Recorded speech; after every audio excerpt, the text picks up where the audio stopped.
Now, from a citizen perspective, it's a bit confusing.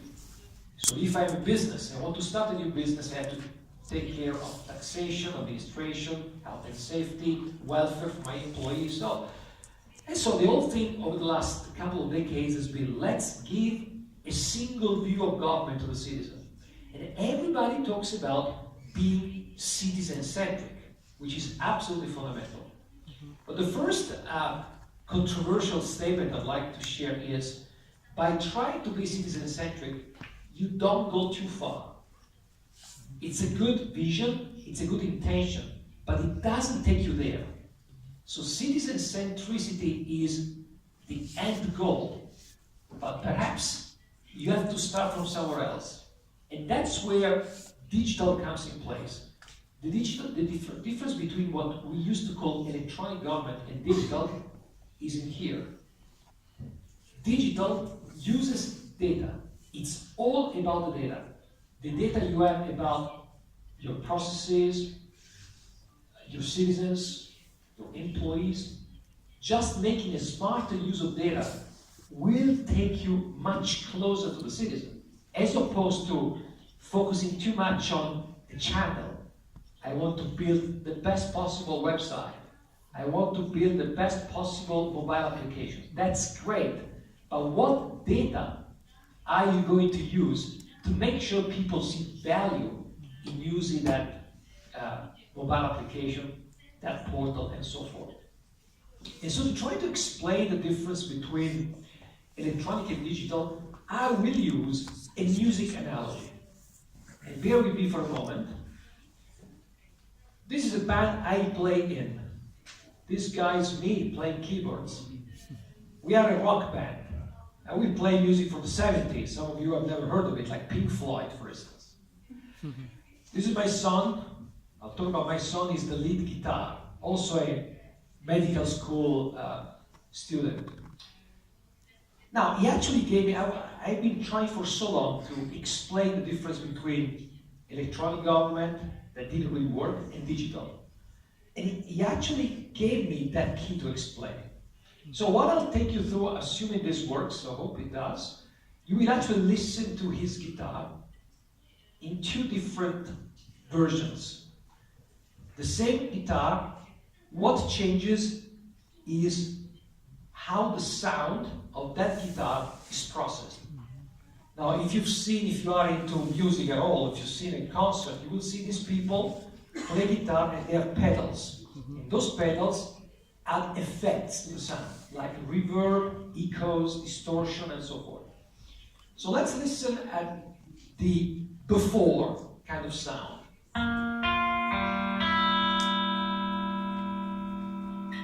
For those of you who recognize the song, win a prize.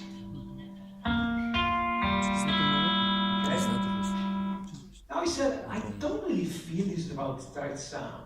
And he did something, and the sound became this.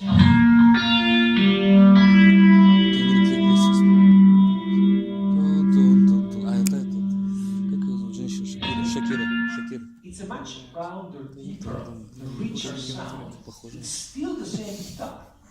So what has changed? And this is the metaphor of digital transformation. This is what he was using before. This is a $400, fully digital, by the way, box that emulates every possible effects on earth.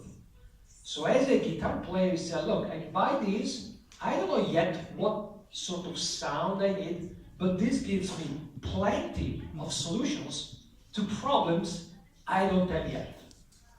And this was the one generating the first sound, which is kind of okay, but not that great.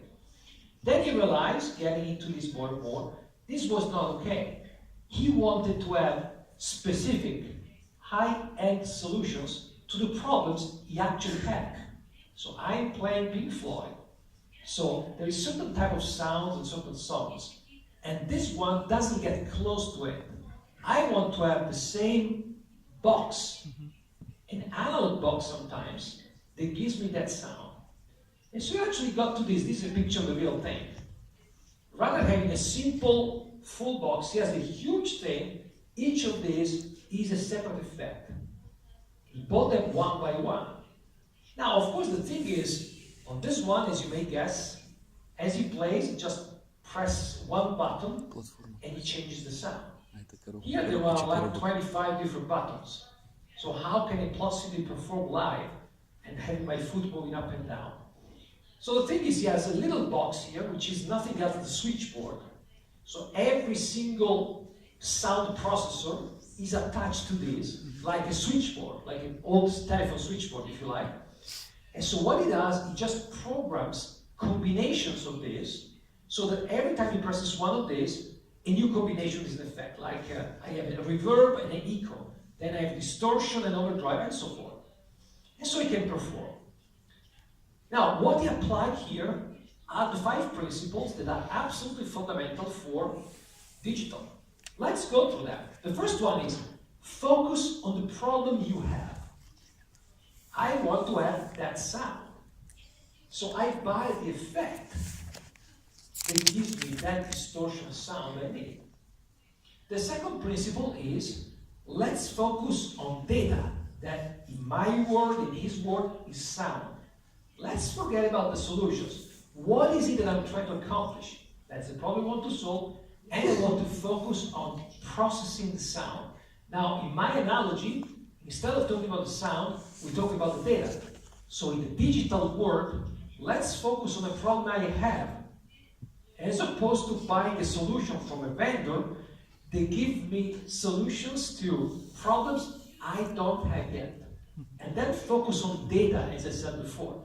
The third analogy is, I need something to connect those solutions, because I am buying solutions for different problems. Same thing with digital government. I actually implement point solutions to different problems. And then I need to connect them through some form of platform. And then you have to leverage the ecosystem. What does it mean? In this case, I buy from one vendor. In this case, I may actually use multiple vendors. I can use analog or digital sound processors. I can borrow that from a friend. I can rent it for a concert. So I have different ways of using it. The same thing when you look at the digital transformation. Should I, as a government agency, the only entity solving the problem? Or should I collaborate with others in government and outside to solve the problem? And finally, and this is very important, be patient. Now, in this analogy, this one he bought in one day, $400. Actually, it took 3 months to him to get to this current version, which is $2,000 in counting. So the other message, which is usually rather uncomfortable, is that digital government is going to be very expensive over a long period of time. It's not expensive at the outset. But if you want to look at when are we going to be fully digital, 100% whatever, well, anybody will have spent much more money than they thought, but over a longer period of time. Now let's look at these in the real context of digital government. So remember these 5 principles. We'll go through them one by one again, and I'll share some examples of why that's the case. The first one is focus on the problems. Now in my job and my colleagues' job, one thing we do is to go around the world, talk to clients on the phone, and listen to success stories as well as not so successful stories. And we've tried to understand what are the ingredients for success. Sometimes people ask me this question: what are the countries that are most advanced in digital transformation? And I don't believe that's the right question to ask, because there is no such thing. So when you see those nice rankings from the European Commission, the World Bank, Accenture, whomever, they are pretty irrelevant. Because you cannot judge a country. You can judge what happens in specific sectors of those countries. So in one country, crime reduction could be a key problem. In another country, it could be improving health. In another country, it could be to reduce pollution, and so forth. And so the focus on the actual problem is going to be different. And so the link between success and lack of success is the focus on the problem you have. Now this is very important because when people do digital transformation, because it's something new, they tend to address the least urgent problems.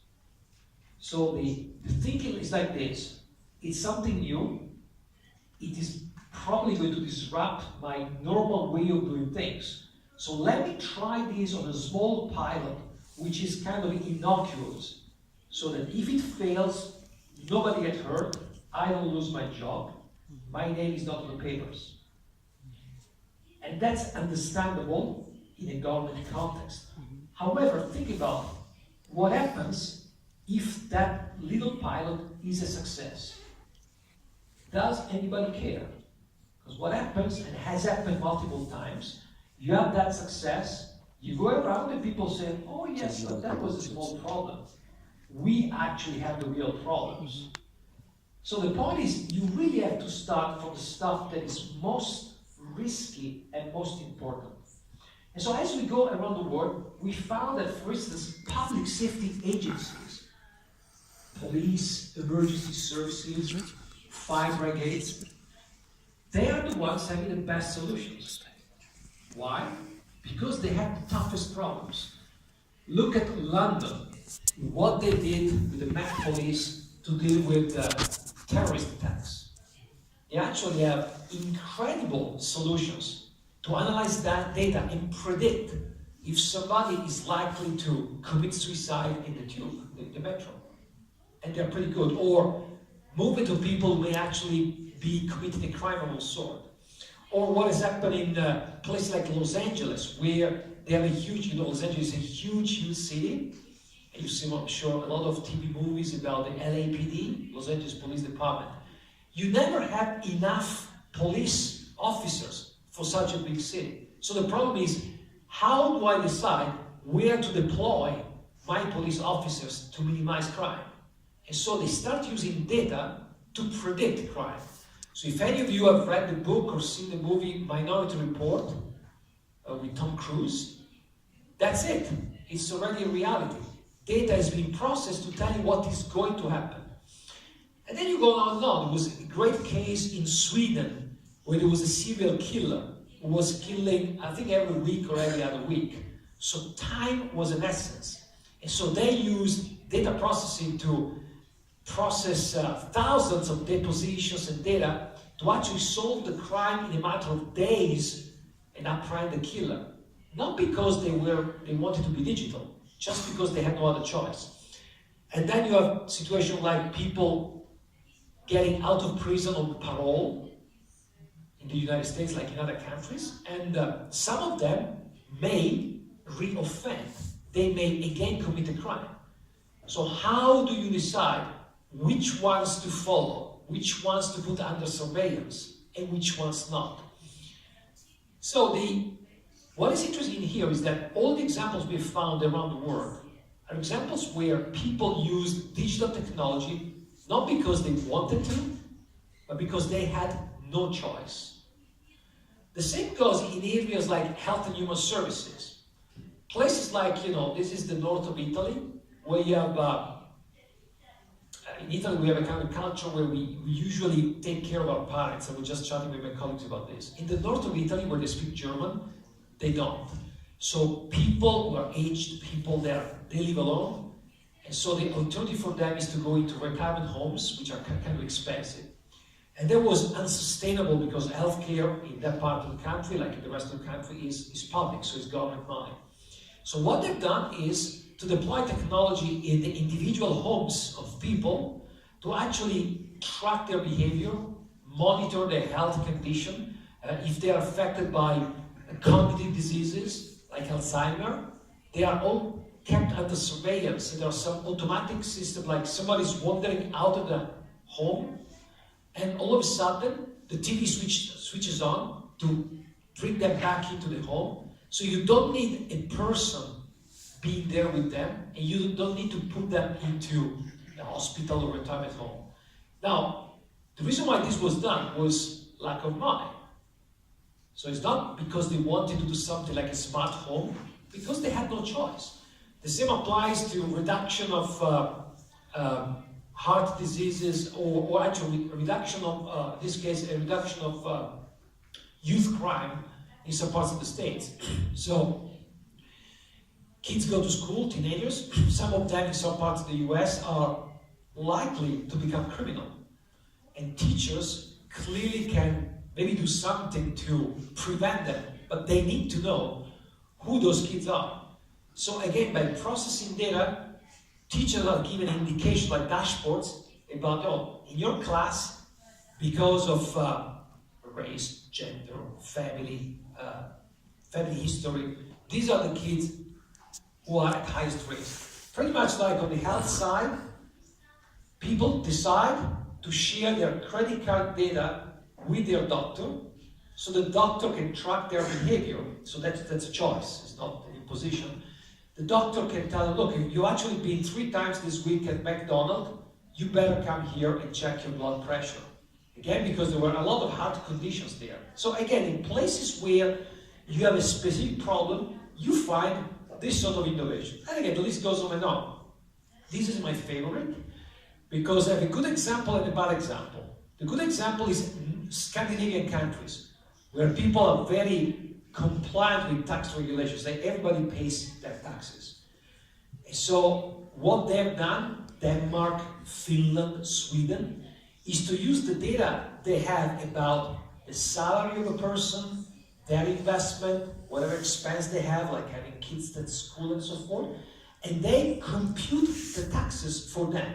So people do not need to file for taxes. They are just told, this is the amount of money you have to pay, or this is how much money we are giving you back, and that's it. Now, my country is a different beast. Many people, not me, I'm employed, but many people are self-employed. People who are self-employed try consistently not to pay taxes all the time. I think we have a tax debt of over $150 billion a year. These are unpaid taxes. It's a huge amount of money. And so what the government is trying to do is, how do we catch people?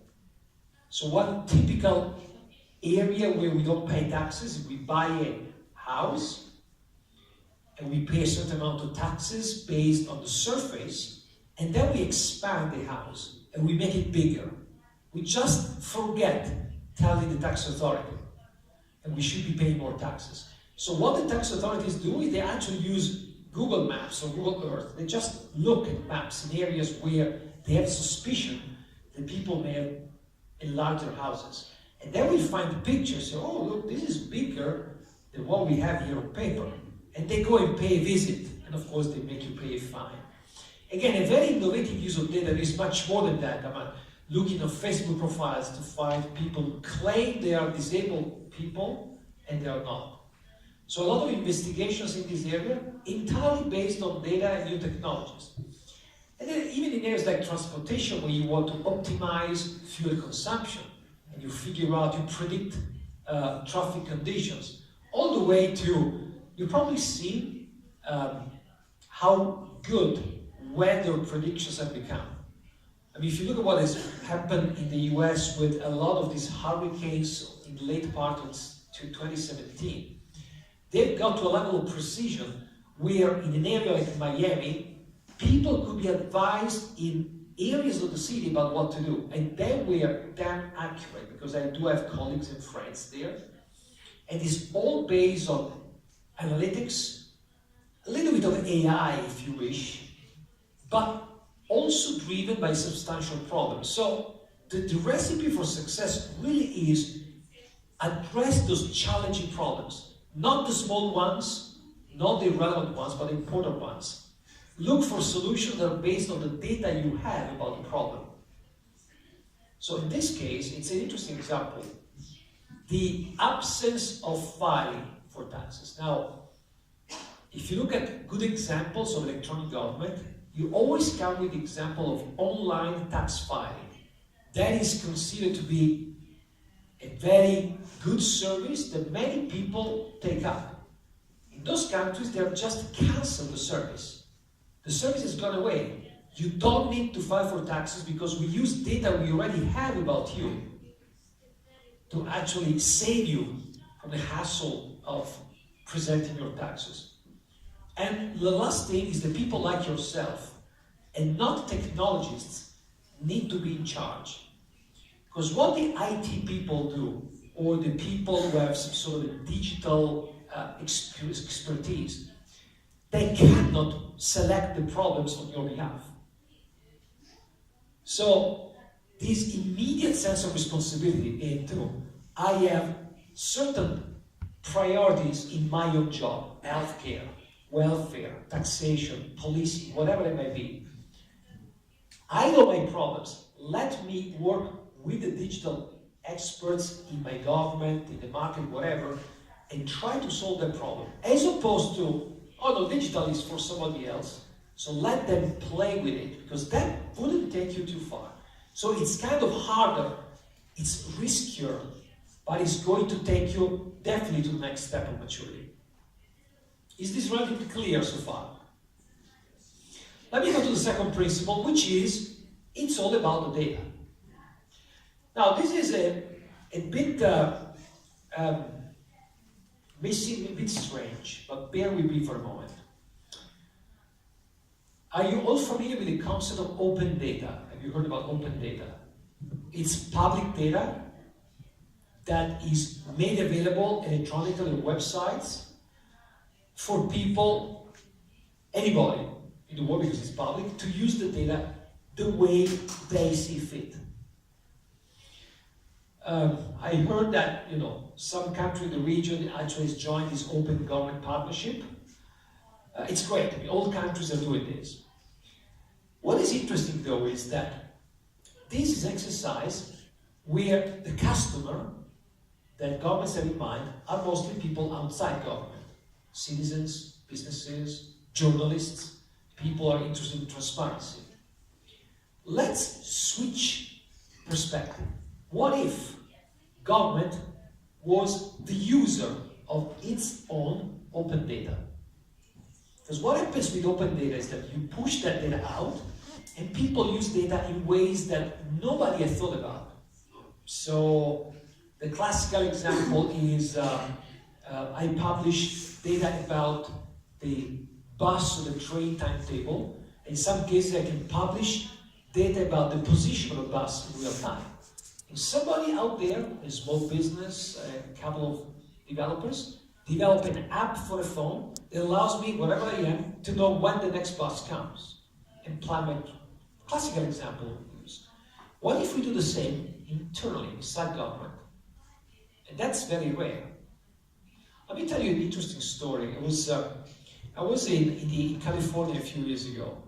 In California, close to San Francisco. San Francisco, as I'm sure you know, is a very vibrant place, lots of innovation. And the city of San Francisco had done a lot of this publication of public data and what they call hackathons. These are events where they invite programmers to develop those sort of applications. They give them data and say, look, come up with some great idea, like the bus planning, whatever application. And they've done it a number of times. Now, Oakland, that is the saddest part of San Francisco, on the other side of the river, said, well, we've never done it. So let's try to do it once. They did it. Once they had, again, same thing, some interesting application. But the second time they ran it, they said, why don't we ask these developers not to develop an application for the citizens, but to develop an application for our employees? Now, guess what? While most of those San Francisco applications have long been forgotten, the applications that developed in Oakland for employees are still in use today. So if you start looking at government as a user of data, you can start using the data for your own sake. And then the next step is, why should I stop at public data? If I am the user, I can use data that is not public in nature, like business data, right? Data have to do with the performance of my business processes. And I always use the same approach. So the data is accessible through a programming interface. I don't want to be technical here, but there is a technical way to use this data in lots of different ways. I can do the same with business data, and then why not? Why not doing this to personal data? Data about the citizens. What if I can start mashing up and integrating data across this entire thing? This is exactly how some of the examples I showed before have been developed, because this gives you a different perspective. Usually you look at personal data in the context of taxation, healthcare, welfare, and so forth. What if you flatten the data? Say, well, what is it that I know about people, land, business, and what services, what solutions can I extract from this knowledge of the data? So at this level, when the data is purely public, all you need to make sure is people find the data and understand what they mean. When you get at this level, of course, you have to manage access, because this is now data that is no longer public in nature. And here you have to enforce privacy. This is the European regulation by privacy. The same applies everywhere. You want to make sure that this data is used in compliance with whatever privacy regulations you have. But it is still data. So for those who are in the health department and they cannot share health data about an individual with other agencies, they can still innovate quite a bit by using that data in their own context. So I think what is fundamental here is, first of all, the data can come from different places. We data about people, about government processes, and more about intelligent objects, all this thing about Internet of Things. And the other thing is, the purpose for using the data can be to analyze it, which is for historical purposes, but more and more, look at the example I gave you before about policing and health, to predict and maybe prescribe. If I can predict that people are likely to commit crimes in a certain area of the city, I can take measures to prescribe certain behaviors there. But it's not just about data, static data, if you wish, that I analyze. It's all about the real-time data. So the way I use, if I actually apply that approach, the old way I use data can be entirely changed. To the point that, let me give you an example. Again, for those Scandinavian countries. I told you before, they've gone so far that they are now able not to ask you to file for taxes. What is the next step? Well, they realize we collect all this data about taxpayers, but we use the data only at the end of the year when we compute the taxes. Is there something we can do through the year? And then actually that reflection came from people who had a chief digital officer role in those agencies. Said, well, let's suppose that today you sell some shares on the market and you make a capital gain. So you're a taxpayer, and capital gain is taxed, right? So you make 5,000 euros of gain, you pay 2,000 euros of taxes. Now, in the normal scheme of things, those 2,000 euros would actually end up being paid at the end of the year with your balance of taxes. What those agencies do now is, at that instant, when you sell the shares, they look at your situation. Well, for instance, you actually own a house, and apparently this house has never been refurbished for the last 10 years because we have no trace of any invoice of anybody working for you on that house. And we happen to have tax breaks this year if you refurbish your house to make it, for instance, more energy efficient. So what they do, they reach out to the taxpayer, telling him or her, look, now you are in debit of 2,000 euros. However, you may wish to use that money to refurbish your house and you will get a discount. Think about this. From a tax collector, they become a tax advisor, which is, in my view, a pretty profound transformation. That happens only because of this, because they start asking themselves questions about how can we serve the citizens better by using the data we already have. So let me move to the last, perhaps skip a couple of slides here because they become a bit too technical details. But as you look at these different solutions that build on different problems you have, like my son who needs to connect all those devices, you will need to connect those solutions. Now, many people, let's say the common wisdom about digital transformation is that you have to buy a platform, possibly from a vendor, or maybe open source, and then you build solutions on top of that platform. That's not true. That would be my son's #1 solution. That would be, I buy something that I can use for anything. And then you find out that's not good enough. The reality is that you have to have point solutions to your problems. And then you have to have a platform that connects those solutions. And the elements that this platform needs to possess are the ability to integrate on these 5 different areas. The first one is, of course, it needs to provide some sort of consistent customer experience. So if you have different solutions to deal with your customer, then you want to make sure you have the same sort of look and feel to provide those solutions. So this is the customer relationship management, the portal, the mobile application kind of area, where you want to have some sort of a harmonization. So you develop your solution, then you put something on top, they make them look pretty similar, so the experience is the same. You then want to make sure that you can connect the different actors in providing that solution. So if I actually talk about some of the policing examples, when I said we want to predict crime, the data about predicting crime doesn't come only from police-owned devices. Yes, you can have cameras.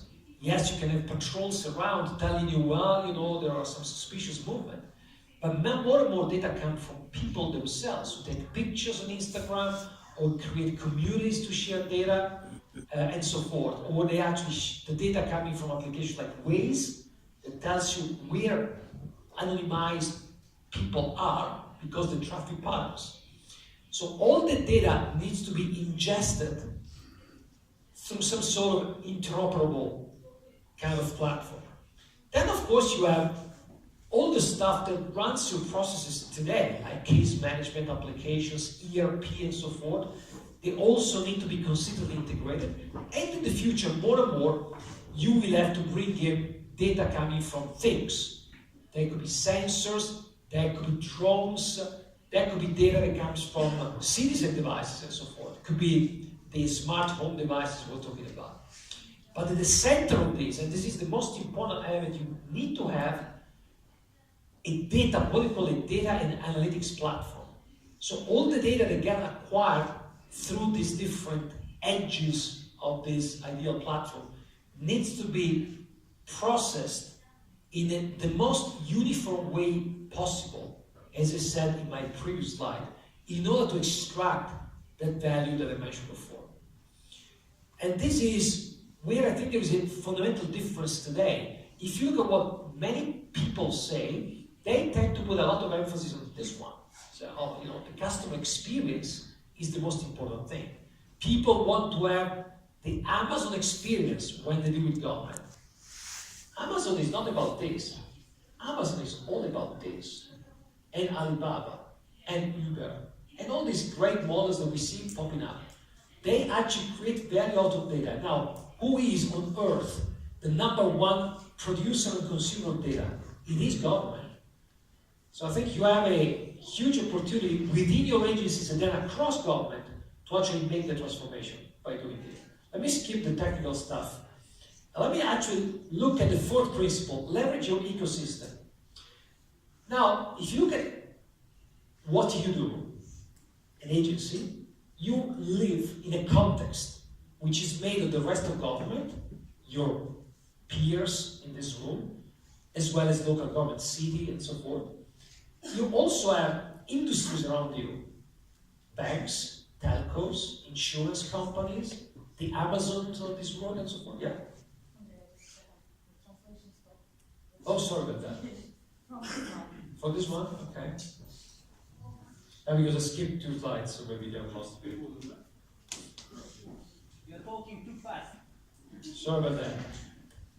I was trying to pace down.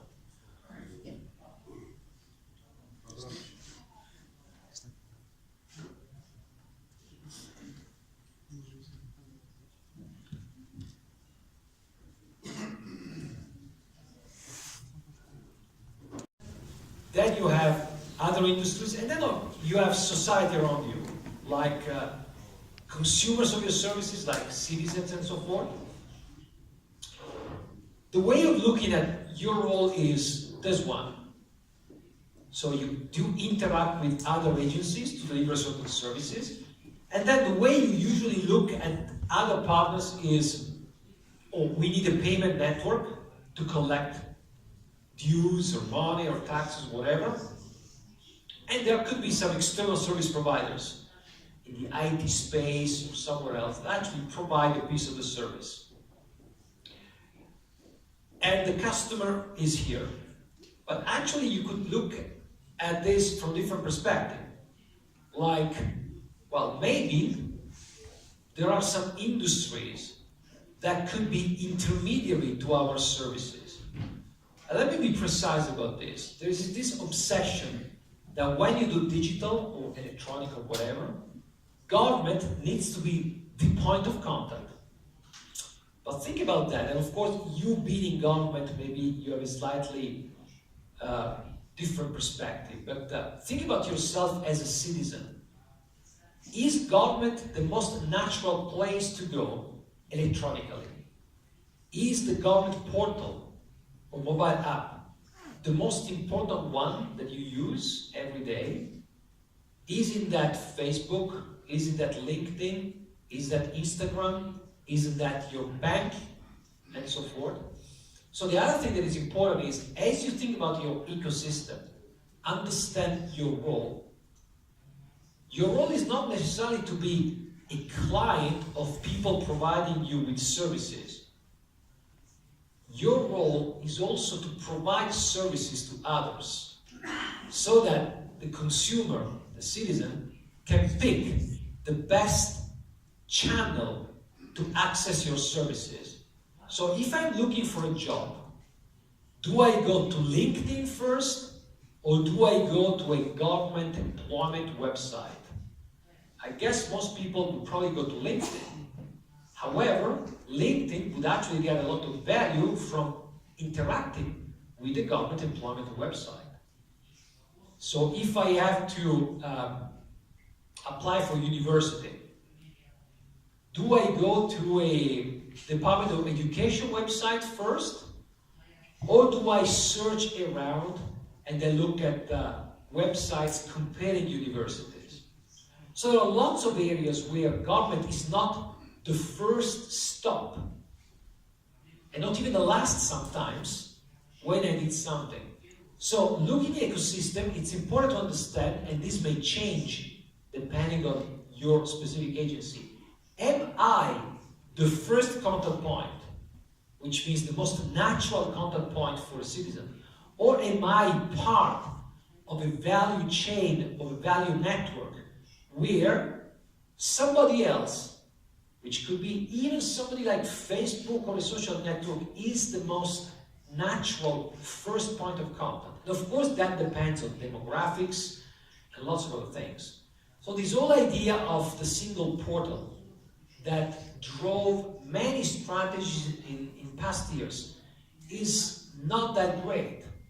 Portals are highly underutilized. And so the new portals, the ones that were discussed yesterday, the ones coming from the UK, they really are platforms that allow to build government websites, but also to build non-government websites and allow third parties, including social networks, to actually access government information to provide people with the best or the most natural type of interaction. The last one is really common sense, but it's something that some of our clients really struggle with. I said before, you really need to be very, very patient. And the reason why you need to be patient is because of the way government works. Anywhere in the world, wherever you have democracy, of course. It's not a surprise that when we look for great examples of digital government or electronic government, those examples tend to be in places like Dubai, like Singapore, what do they have in common? They are kind of small and simple, so the administration is not that big. But the other thing is they don't have a huge, what they call the cost of democracy. Government is always the same, doesn't change. So you can really say, in 20 years I want to be there because you will be in charge of those 20 years. In the rest of the world, that doesn't really work that way. You have changes of administration, changes of president, prime minister, and so forth, and you have budget cycles. Every year you actually have to come up with a budget. And depending on the priorities, the budget could maybe take money away from your digital plans.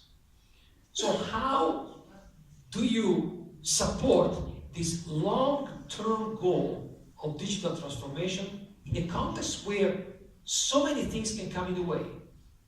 That's what we call this sustainable incrementalism, which means you go step by step. You are patient. And the thing, I know this is maybe a bit sensitive. You all look like reasonable people, but what happens sometimes is that the political leaders claim a grand vision. And I actually have the example in the US, like Obama had a certain view of digital. This is it. And so the people behind him have actually built that vision. Guess what? The new president has said, whatever has been done by Obama was not good. Let's do something else. And by the way, this applies in many countries. The new party in place, even the same party, new person, usually have different views. So what happens is that most of what is built will be literally thrown away. So how do you survive in a situation where you actually have to keep reacting to priorities? What you do is you build components that are there to stay. And those components tend to be the least visible ones. The other irony in digital is that the success is an invisible success. So what the current president or prime minister or sultan or whatever will claim as success is something that perhaps his or her successor will not consider as a success. But what is successful is the next strategy.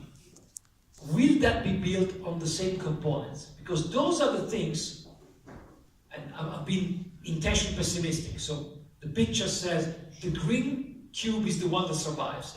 Actually, it's more than one. There will be multiple components that survive cycle after cycle. But it's a sort of an ironic combination between solving every time the top priority problem and making sure that in every single piece of the solution, you have something that is there to stay and support the next one. I think it is. So those are the building blocks that you keep developing. So the progress is, by its very nature, discontinuous. Nobody is successful. So this old thing that countries say, oh yeah, be successful. Yeah, you are successful within that time frame. If I come back and look at you in 5 years' time, you will be different. Will be up and downs depending on all those changes I mentioned before. This is driven by needs. Digital is a means, is not an end. You become digital because you have problems to solve. Bad problems, good problems, whatever, but it is a tool. And sometimes when you read the digital strategies, they look like an end in itself. I become digital. Why? I have to. That's a conversation sometimes I have in the Middle East. I mean, I have to have all services digital by 2022. Okay, what problem are you trying to solve? And I say, what do you mean? Why do you want to become digital? Because I have to. Because the Sultan says, or whatever it is, that I have to. Actually, the right approach, and I have to say, what I've seen yesterday shows that there is much more realism in this part of the world, is understand these are tools to actually become better. And this will always be slowed down by politics. And that's not a bad thing. It's just the nature of democracy.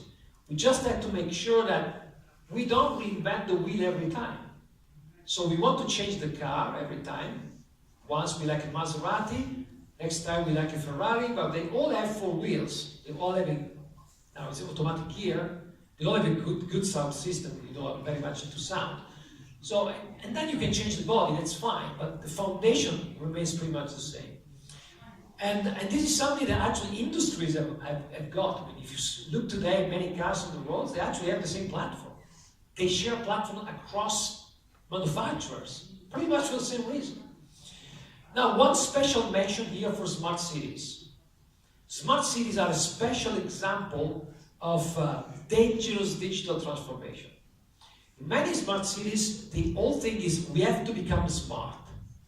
And I rarely see the question, why? Why do you want to be smart? What does it mean? What's the problem you have? Is it traffic? Is it crime? Is it citizen happiness? Is it you want to attract more tourists? Because depending on the problem you're trying to solve, you could be smart in a different way. And we'll see the concept of smart in the next phase of the presentation. But smart for us has nothing to do with how many sensors you have or the intelligent lighting. Smart means clever, means astute, means I am able to adapt and solve the problem that today I don't know I have.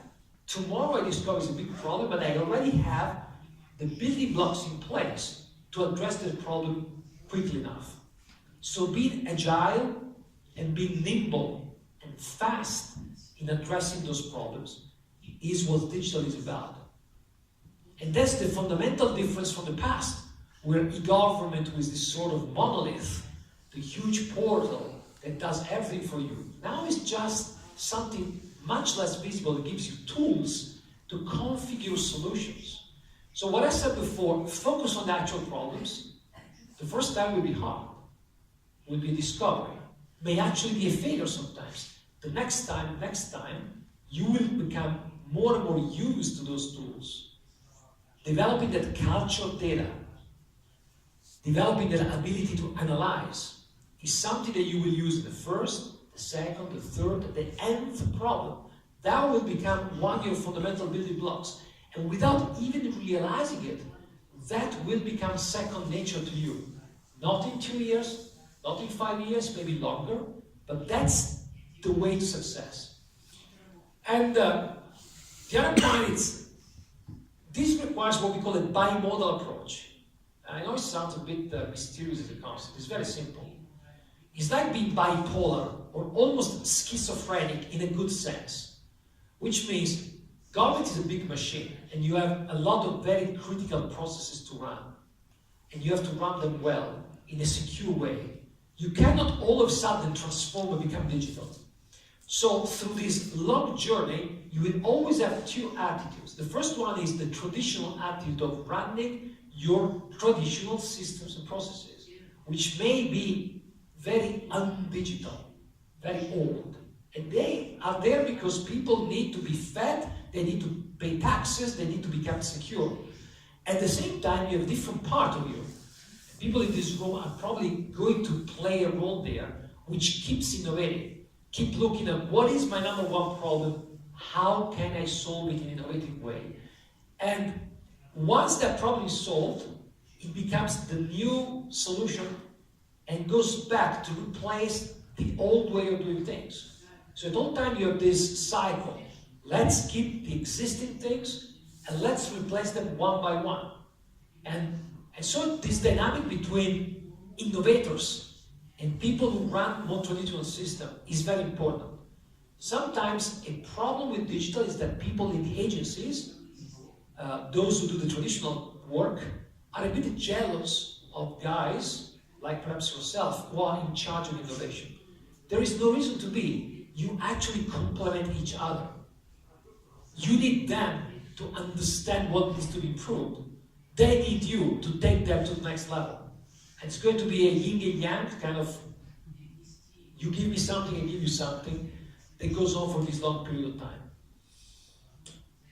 And so the way to do this, just to conclude, is there are different ways you can play your role. Assuming that in this room, there are a number of people who will be in charge of innovation.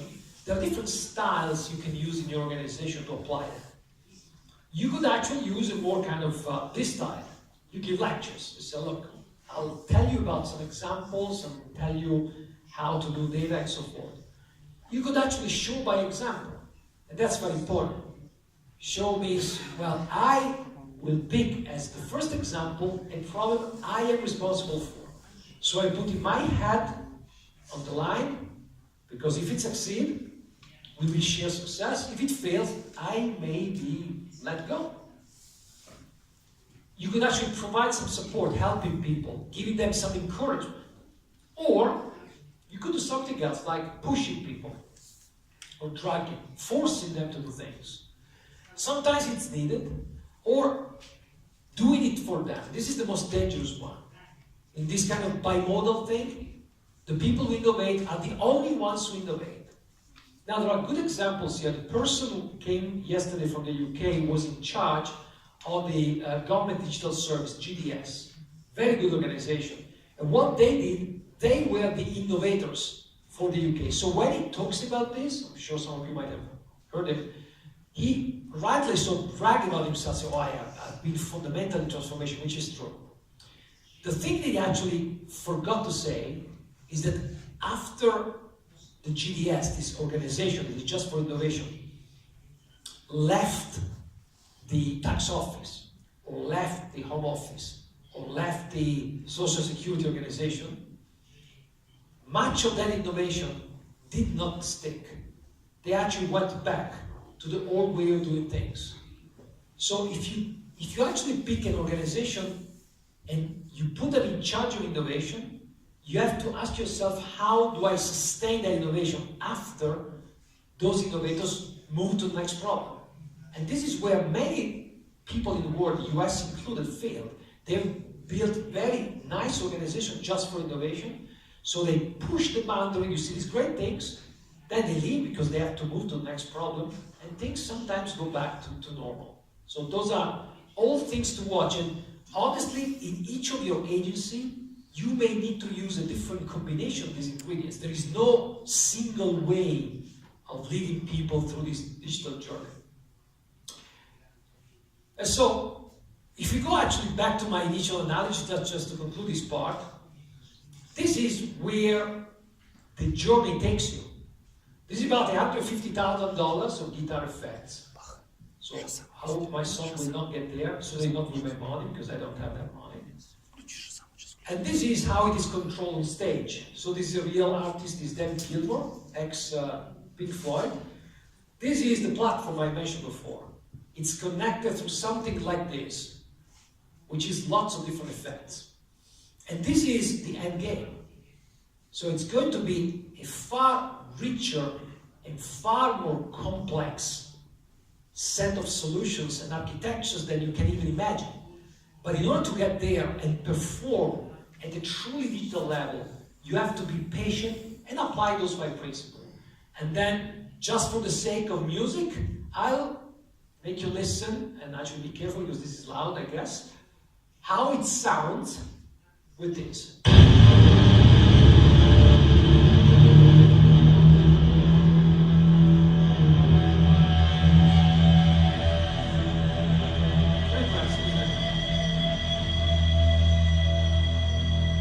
Which means, actually, at the end of the day, it's really going through those steps. So the end result is pretty spectacular.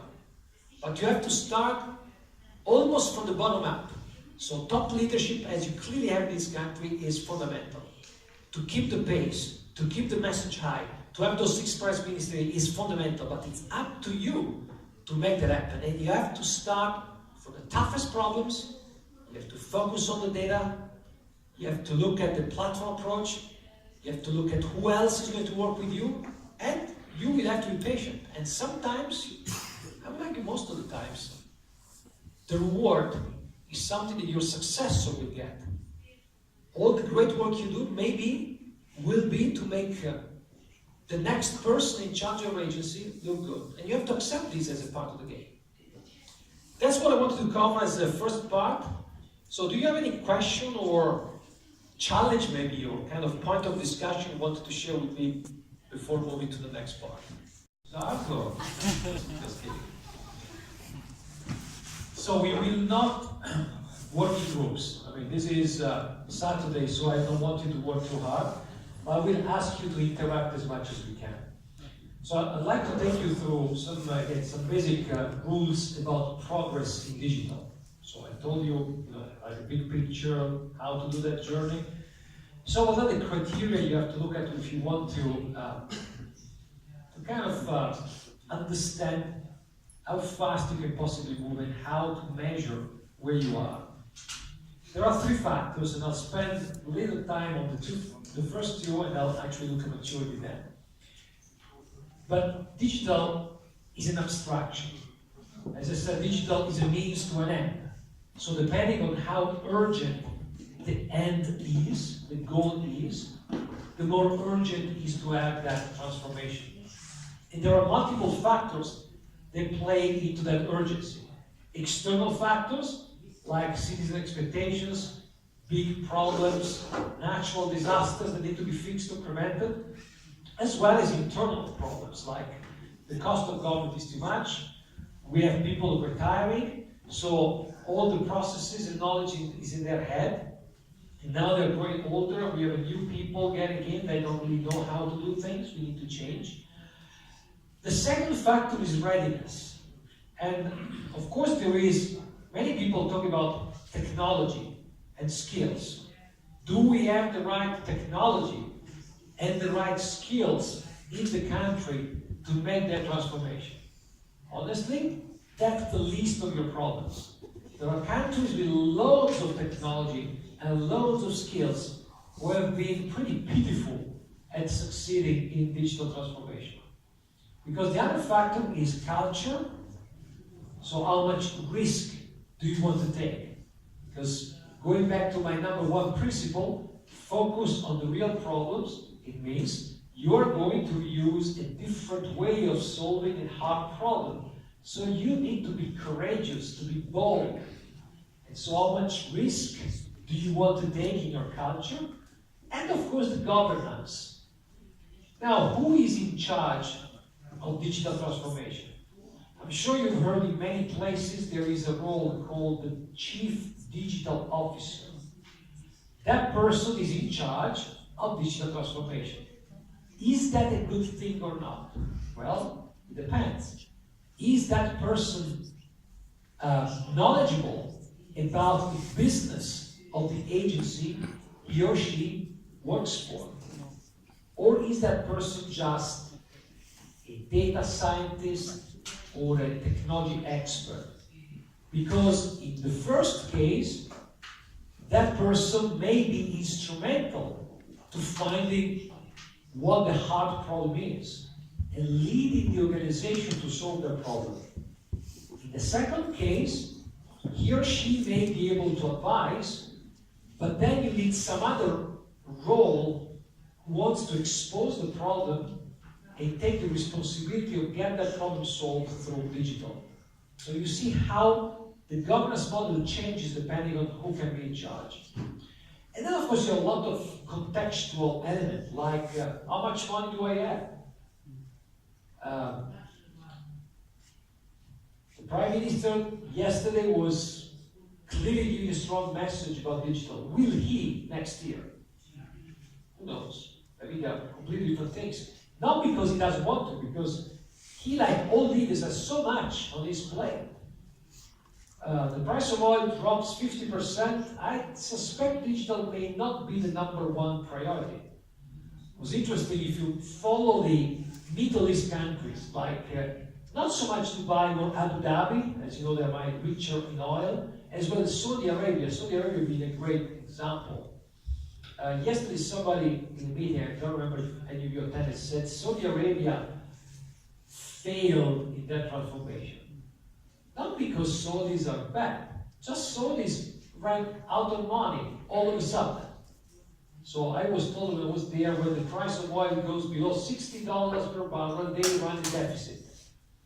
And actually it went much lower than that. So you see that some contextual element could clearly create an issue. And then maturity. And this is where we're going to spend most of the time. But let's combine these two, urgency and readiness, in a diagram. Where do you think you are? So how many of you believe you're in a place where it's both high urgency to do this in higher readiness? By raising your hands. Does anybody think you are in this quadrant here? Okay. So does anybody think you are in this, it's not too urgent, and we are not ready either? Okay. Okay. So who believes we are ready there because we already have transformation element in place, but we don't really have a sense of urgency, not at the country level, it's more about your city or your agency in particular. Anybody in that quadrant? So I guess the majority of you is somewhere here because I saw very few hands raised here with the high urgency, low readiness. And I name these quadrants with, I'm into rock, so these are queens. Queen group, these are titles, and you are pretty much into the Under Pressure, which is a song from the Queen. Honestly, this is not the worst one to be. The worst one is this one, where you're ready and you constantly live the frustration of not being heard by the political leaders. The digital transformation is never the most important problem. As you may guess, the majority of people in the world are up here. But I think you have to decompose this a little bit. Is it really urgent? I like somebody else raise their hands, which means not for all of you this is urgent, and this is right. So, at the Kazakhstan level, it's urgent, it's quite clear. But it's not the same, it cannot and it should not be the same level of urgency for each and every one of you. Because not all of you, hopefully, have intractable, hard problem to face.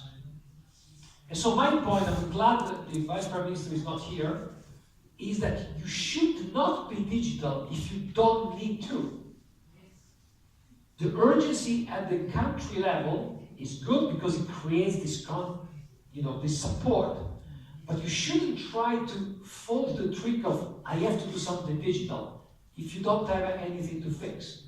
It's the old saying, if things work, you don't need to fix them. Now, you will have problems maybe next year, maybe next month, maybe 5 years from now. So, be assured, in all of your areas, you will have the ability to be doing things. But don't try to create artificially urgency. So when I say urgency, I mean urgency in your own context. Health, welfare, social security, policing, transportation, and so on and so forth. And you have to decline that. And so, the other thing is, those who really have the problem will be the ones who pave the way. They may be the more or the least ready. So the other thing to be careful with is, try not to start with those who are the readiest. Start with those who are in deeper trouble. Now, does any of you feel you really have this sense of urgency? You want to share an example of a problem? And again, I do understand that you may not be willing necessarily to share some hard problem because you don't want to disclose something that may be delicate or whatever. But any example, if you think about your own agencies or cities or departments, example of a problem that you think needs to be solved rather urgently, and perhaps this sort of approach may help. Any volunteer to share an example of a rather urgent problem?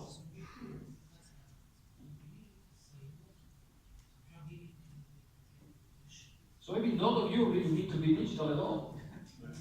Yeah.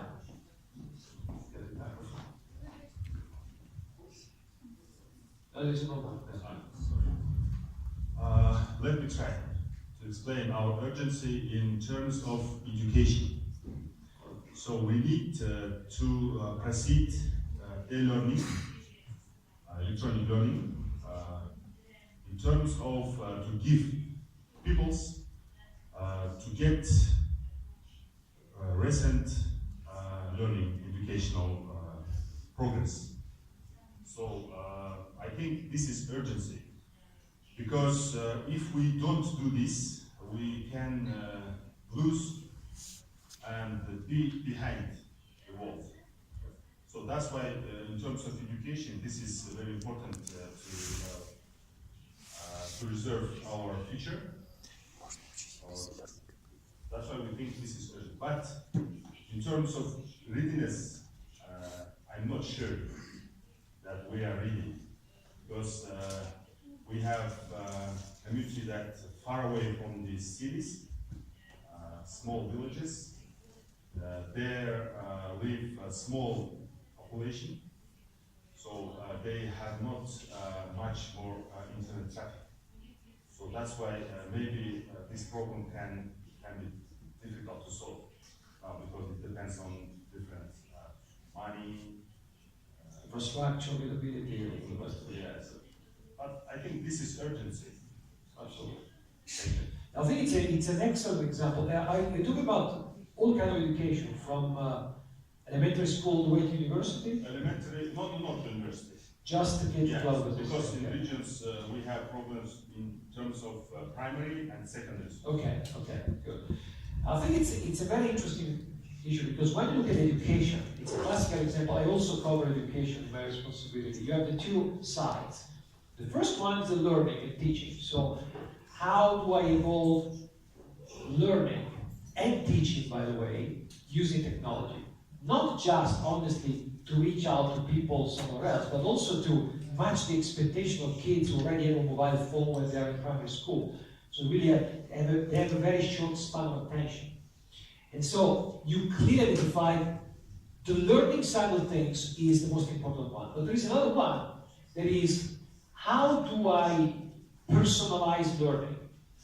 How do I help people who learn also decide their curriculum, so that as I go through primary, secondary, and to choose for high school, I may provide advice to these people about you better for technical schools or scientific or classical studies and so forth. That's a different side. It's more almost the administrative side of education. Now, what is interesting there is that in order to deliver effective learning, guess what? You need to focus a lot on data and analytics just to track the progress of students. So you, by focusing on learning, you will develop what I would call an acquired taste for data analytics, skills, technologies. Now, those same skills and technologies will then be applicable when you have to face the problem of administration, or you have to face the problem of changing curricula, which is not a learning problem or a teaching, it's more an organizational problem. So it's a perfect example of where you tackle the problem number one, which is learning. The solution will require you to develop some skills and technologies around data that then you will be able to apply to the second problem and the third problem. So that's exactly the way to proceed. As you look at whatever your policy responsibility is, decompose that into a number of problems, and inside it, and actually in your case could be even further, looking at, is that going to be distant learning? Is it going to be primary versus secondary? So the priority is to be that narrow, and then you have a problem that is small enough to be solved. Let me move to the maturity bit that is, I think, a bit more interesting. How do you judge maturity as you are in your journey?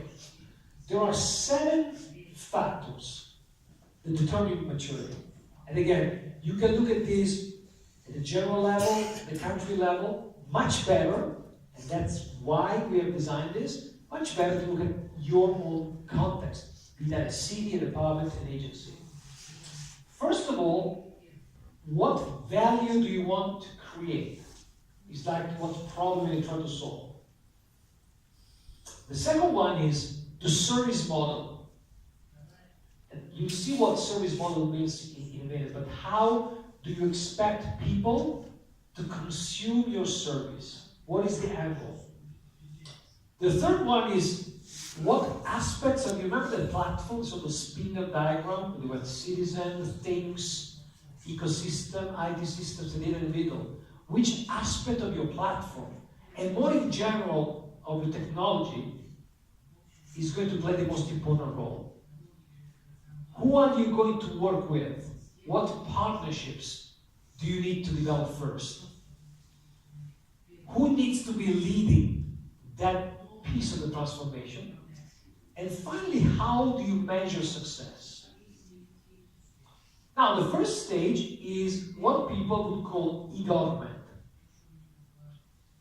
And honestly, and we'll run the test here, most of the people I talk to, doesn't matter how advanced they are, they don't get past the level 2. And there are 5. So even the most advanced countries. And I think that's because we have this view of digital as a means rather than an end. And actually level 1 is all about the end. I claim success when I have 100% of the services online. I don't care if nobody uses those services. I've done it. A great example was Spain. Back in 2008, there was sort of a competition in Europe. Every 6 months, there was a ranking. Who is first, who is last, providing those services. And they made number 1. Yay, spending lots of money. And they went so far that one of the services you could apply for online was to get permission to build a nuclear power station.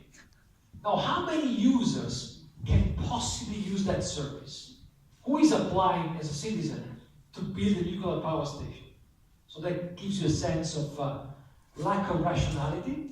2008, you might remember, big financial crash, death of the building industry in Spain. There was actually the main source of, they were in the middle of this building bubble.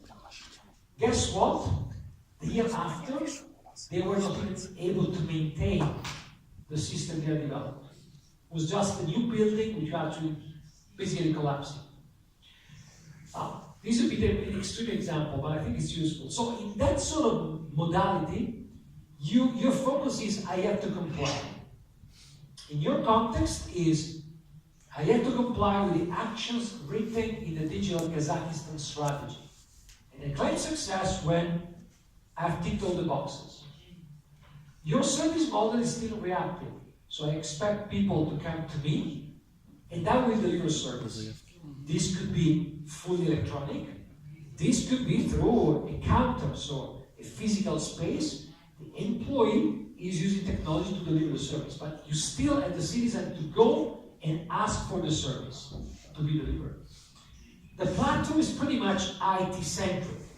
It's all about IT. It was the angle down there in the platform. I just care about the portal, the website, the applications, and so forth, which is fine. I mean, and the leadership tends to be in the hands of people who are technology experts or digital experts. I don't see much of a difference. Not people in the business. So this is the example where you detach somebody from an IT organization into the agency, and you put them in charge of digital transformation. Technology is service-oriented architecture. So this is, because the focus is not on data here, it's on services. So you want to think about an architecture where services can interact with each other. And then, as I said, you measure services online. Does it feel familiar? Right? It is to everybody. Don't feel ashamed. Everybody's in the same boat. Everybody. So even those in Singapore who say they must advance, they've gone through this, some of them are still there. And this is the problem. This is digital or E as an end, not as a means. What for? Well, it's also self-referential. I do it because I have to. I don't know exactly why. And that's why I put somebody else in charge. I can't distance myself from this because it's their thing. And I honestly keep running my business like before, very often. You still have those cases where people provide stuff online and then the stuff gets printed and go to an employee who's actually reading a piece of paper because you cannot fire people in public sector. So the second one is not really a progress. It's something that is happening almost at the same time.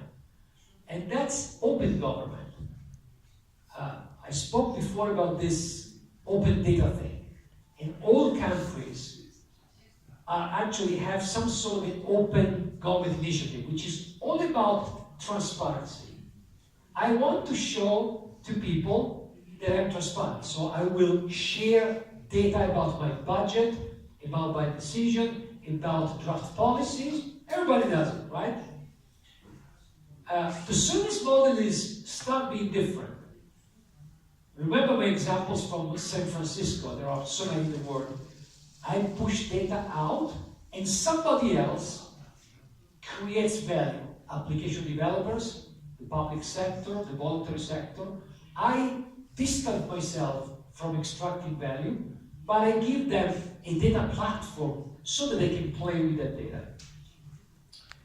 The platform now starts being more customer-centric. Why?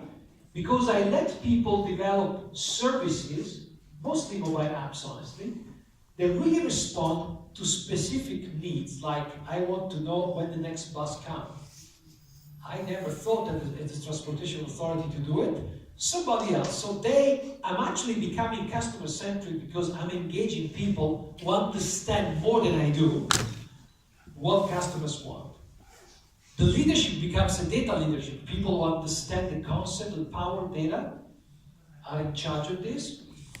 And I focus on how to manage application program interface. So I want to make sure that all this data is accessible in a very uniform, interoperable way, so that third parties, people who are not in government, can use that data as they see fit.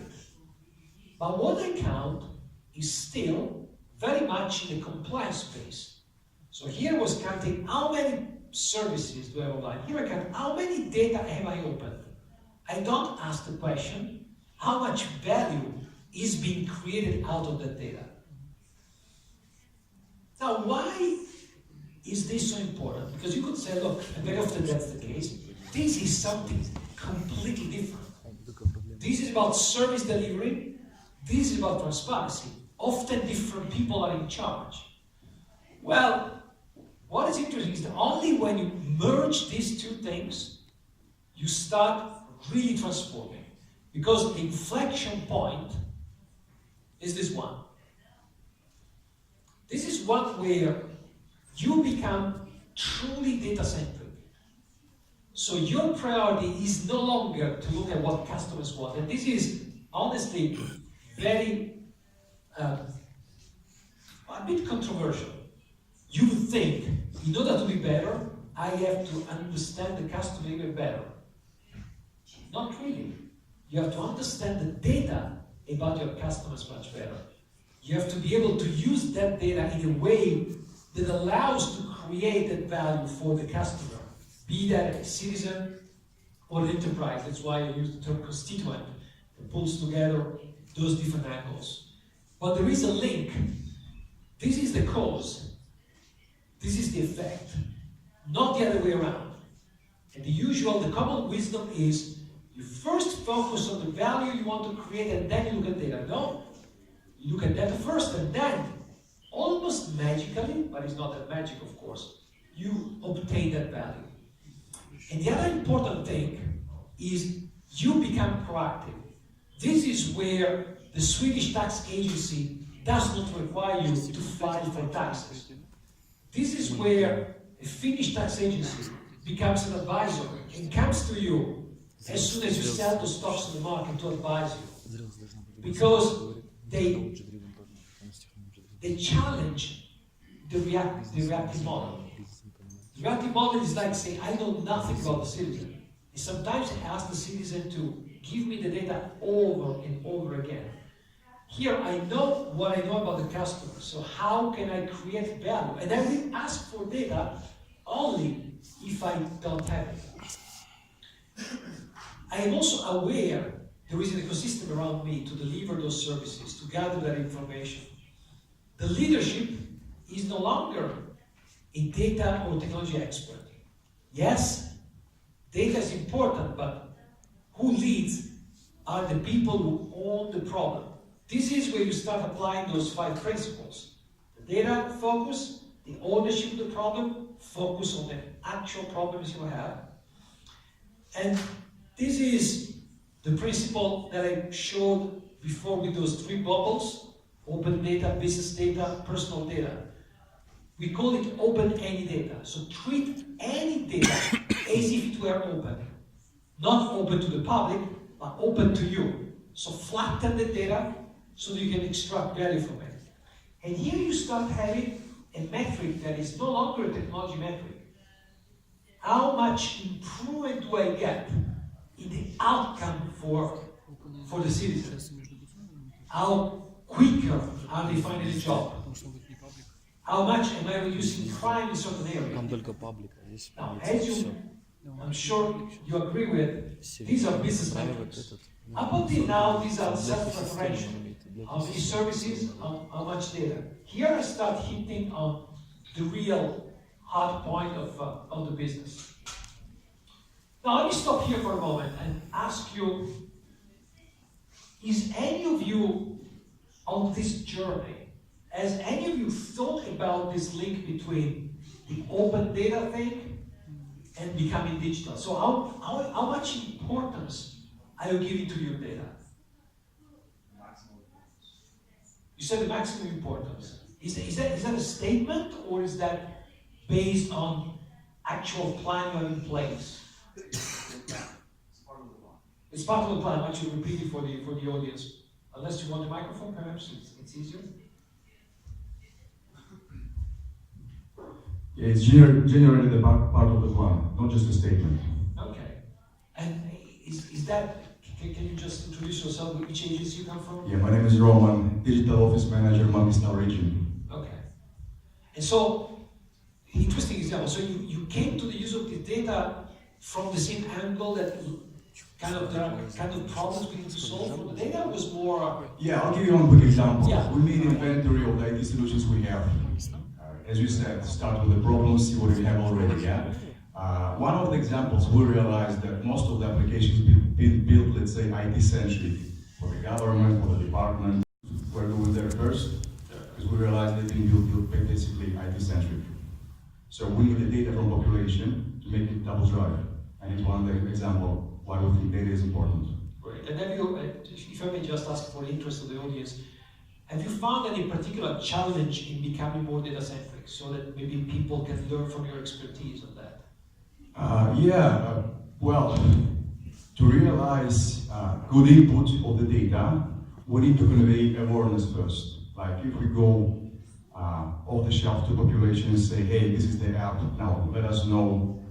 And well, you know, the most people are skeptic, first of all. Yeah? So we will not have good data. The common opinion is, okay, something be done just for a tick, and that's it. Yeah. And the challenge was, first of all, to build the awareness.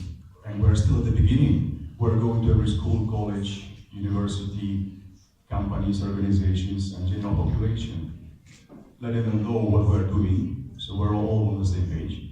And that is a good context to ask them and to get the data. I think that's an excellent example. Thank you so much, because it actually brings in a couple of dimensions. First one is why we are interested in data, but the second one I liked is involve that ecosystem as quickly as possible. So you have to set that value inside government as well as outside at the same time. The other point that you kind of raised was the data quality issue. Many people stop here and say, look, that's all great in theory, but unless I'm sure data is of very high quality, I can't do it. But think about that's the data you already use anyhow. So this does not require you to have an extra level of quality. So you should already have good quality of data today to be able to provide services, prosecute crime, and so forth. The other thing, which is a bit more futuristic, in a space where the amount of data grows manifold, orders of magnitudes, people may say, oh my God, the data quality problem becomes untractable. If it costs me X today, it's going to cost me 100X tomorrow. Now that's where technology will help. When we look at AI, artificial intelligence, one thing that artificial intelligence will be able to do that we can't, we'll be able to derive value from lower quality data, by just references, by looking at data from multiple perspectives. So yes, it's good to care about data quality. Don't get obsessed about it. and don't make it an obstacle to take that sort of transformation. The microphone? Yeah, sorry about that. Translation is always clear. Yeah, but I measure. Just waiting for it. Always have two mics. Always here. Well, you said that the importance is the quality of data, right? So how to measure the quality of data? Can you explain? Well, actually, it's a matter of the process you have to qualify data. So do you we got data from different sources, right? So So how to measure? This is quality, this is low, this is high, this is low. Well, it's basically actually it's based on trust. So what level of trust do we put on the data source? And you, at this level of time, you can do a kind of classification. Say, well, depending where it comes, I put low trust. It doesn't mean I don't use it. I just use it within certain limits. Or you can actually use data cleansing. That basically says I take related data from different sources and I kind of cross the data and then I can cleanse the data. That's exactly the point where it said, look, don't spend too much there, because that's where data cleansing, or basically also using track data if you wish, AI will be able to help. But basically a combination of data classification, which is close to security classification, right? To use certain things for certain data for certain things depending on how good they are, and then improving the quality by doing some form of not obsessive data cleansing. That would be actually the coupling I would make. Let me move to the next stage, because that's where you become fully digital. So this is the portion where you spend your decades or 20 years perhaps, long period of time. This is where you go problem by problem, you hold the boring stuff I mentioned before. At some point in time you can claim, I am now fully digital. Fully digital means every piece of transformation, every step you take, another famous song from Sting, will be driven by insight. So the data will tell you where you have to go, as opposed to the problem. So you potentially solve all the problems, you keep transforming because you find opportunities. This is where some of the private sector is, because competition leads you there. If you want to be a leader in the market, you have to figure out the next move nobody has made yet. You will never be that place. Lucky enough, government is not in business, but still, you may continue this transformation based on data. The service model is embedded. It means it disappears. It's invisible. People move around, they get services without realizing that. There are some interesting examples, pretty much theoretical, that we have seen, like somebody is unemployed, and there is no contact with government. The employer informs government that person has been fired. Government gathers data about the person, and as the person moves and catches the bus, the government applies a reduction price, or the price is free. The person goes with his, whatever, RFID, Apple Pay, and so he pays nothing because his or her status has been classified as unemployed. And all this happens without any interaction. So the services become embedded into how we live with all these objects and things around us. We're talking about a more distant future. The platform is very much centered on things. My watch or whatever I have, implant I have. You can actually go as far as you like with your imagination, but there will be many more things that governments interact with than people. So you can imagine, and this has already been done somewhere, you go to the gas pump, you actually fill your car, and the car talks to the pump and decides which tax to apply based on how green your driving style is. Now, as an Italian driving a German car, I would always buy maximum taxes, as you may guess. But still, all those things are services that get embedded in things. There are lots of interesting scenarios, like, is a robot a citizen? Does a robot get welfare? I mean, lots of things that will get in this distant future. Now, the ecosystem is fully engaged. So, the LinkedIn, the Pump, they all get into this in a almost, how could I say, seamless environment. The leadership is back to information. It's no longer the business. Whomever is able to really master information, which goes well beyond data, will be in charge of government. And again, you could actually build pretty dystopic scenario about dictatorship, the control of information and so forth. I'll let you, think about that for kind of a dinner conversation. The focus is in modularity. How can you break down your services, your data processing in small chunks that can be almost dynamically combined with each other? Again, for those of you who are in IT, pretty much science fiction as well. And what you measure here is the invisibility of services.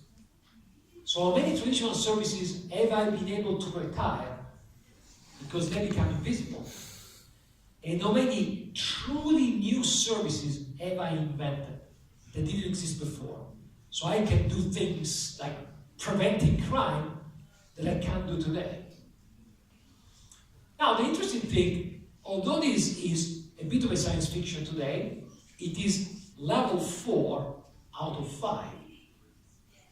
So you would say, okay, this is a digital maturity model. How come that I am at level 4 and fully digital and I'm not done yet? You're really pushing the boundary here. It's just for the sake of the argument. Level 5 is just to tell you, digital is not an end. It is a means. A means to what? Let's have a small debate about why do you think it's important to be digital? So anybody is welcome to give his view. To solve problems. To make easy life for people. To make easier life for people. Anybody else want to offer views for why you have to become digital? Fully digital. Sorry? Now it's an essence for a country or an individual. Okay. Anything else? To make money, to grow the economy. Okay. So basically, to make money, grow the economy means to actually support the development of the country, okay, the wealth of the country. Or maybe to become a bank, who knows? Transformation, you never know what happens. Not really. These are all interesting things you should already accomplish here. But to be truly, fully digital agile, so science fiction sort of thing, is because you need to be smart. Now, smart doesn't mean smart city. Are there any city here represented? I want to, nobody from a city, so I can be entirely open. Many smart cities are very dumb in nature. Because all they do is to put technology there, mostly, and this applies all over the world, mostly because some vendors do a very good sales pitch to the mayor. So, do you want to be a leading city in the world? We have intelligent parking, intelligent lighting, and stuff, and then they remain pretty dumb. So they have some small problems solved, but they are not the most important ones. Smart means you're agile and astute. So you're ready to deal with a problem you don't have today. Here, you focus on the problems you have, and you'll never solve. Here, a problem occurs all of a sudden. An earthquake, a burst of crime, an Italian crazy guy driving a German car in your city, and you want to apprehend it. You actually deal with that problem and you find a solution almost on the spot. This means that your objective is to make that sustainable over time. You could be fully digital, and then something happens that brings you back. Or even worse, digital becomes your status quo.